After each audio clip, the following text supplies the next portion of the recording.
Warren, I want to get back to the annual letter.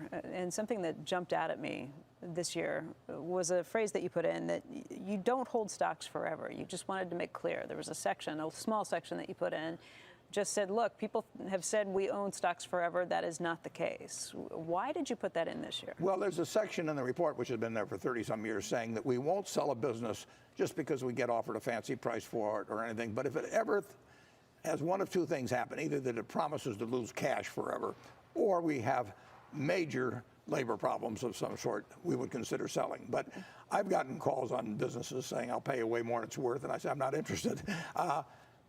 People had interpreted that. In fact, one of our directors had interpreted that as meaning it applied to stocks as well. Well, the truth is we keep selling stocks, and our favorite holding period is forever. I mean, it'd be nice to find stocks. I've owned Berkshire forever, I mean, for 52 years. So I followed it myself, and a lot of my family's followed it.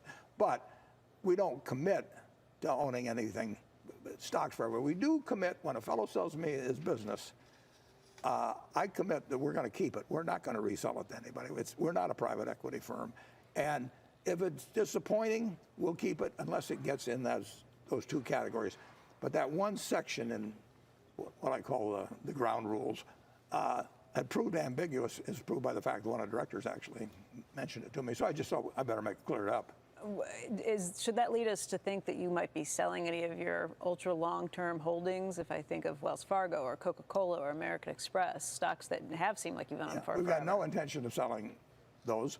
On the other hand, let's say the world's greatest deal came up. I mean, there's no self-imposed ban on selling those. I've got no plan to sell them, but I just wanted to clear up that one point because it was the way I'd said it earlier wasn't clear.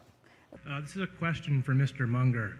I've noticed in the insider sales activity sheets that you've been a rather consistent seller of your Berkshire stock over the last few months. Wondered if you would comment on why you're doing this. I've given away a fair amount of Berkshire in the last couple of years, and I've also sold some. I gave away the Berkshire because I thought it was the right way to behave, and I sold some because I had uses for the money.